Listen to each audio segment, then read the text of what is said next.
দিকে দিকে ট্যাবের টাকা জালিয়াতির অভিযোগ উঠছে, বিভিন্ন জায়গায় পুলিশ তদন্ত শুরু করেছে। আর এরই মধ্যে ৩০০ জন বঞ্চিতের অ্যাকাউন্টে টাকা পাঠানো হলো। শিক্ষা দপ্তরের তথ্য অনুযায়ী ৬০০ জন বঞ্চিত রয়েছে, তাদের মধ্যে ৩০০ জন বঞ্চিতের অ্যাকাউন্টে টাকা পাঠানো হলো। ৬০০ জন যাতে ন্যায্যভাবে টাকা পায় সেই ব্যবস্থা করা হচ্ছে এবং টাকা পাঠানোর আগে সব তথ্য যাচাই করা হচ্ছে, এমনটাই শিক্ষা দপ্তর সূত্রে খবর। শ্রেয়সী গঙ্গোপাধ্যায় প্রতিনিধি রয়েছেন আমাদের সঙ্গে টেলিফোন লাইনে। শ্রেয়সী, কি জানানো হয়েছে শিক্ষা দপ্তরের তরফ থেকে?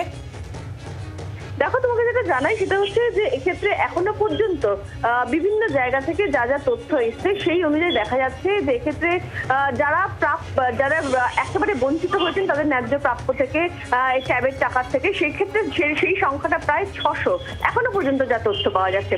এখন এর মধ্যে থেকে এখন ধাপে ধাপে কিন্তু তাদের যে প্রাপ্য টাকাটা সেই টাকাটা যাতে তারা পান তার ব্যবস্থা করা হচ্ছে।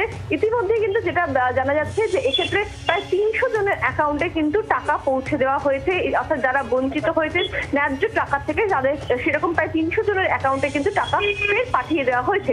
এখন যে সমস্ত ভুল অ্যাকাউন্টে টাকা গিয়েছে সেই অ্যাকাউন্টগুলো কিন্তু ইতিমধ্যেই ফ্রিজ করা হয়েছে এবং সেক্ষেত্রে সেই টাকাগুলো রিকভার করার চেষ্টা করা হচ্ছে। যেখানে ১০,০০০ টাকা রয়েছে সেগুলোকে ইতিমধ্যে উইথড্র করা হচ্ছে, আর যেখানে ১০,০০০ টাকার কম রয়েছে ব্যালেন্স সেই সমস্ত অ্যাকাউন্টে সেইগুলোকে কিন্তু কার্যত সেক্ষেত্রে আইনের সহায়তা নিয়ে সেক্ষেত্রে বিশেষভাবে ব্যবস্থা নেওয়া হচ্ছে।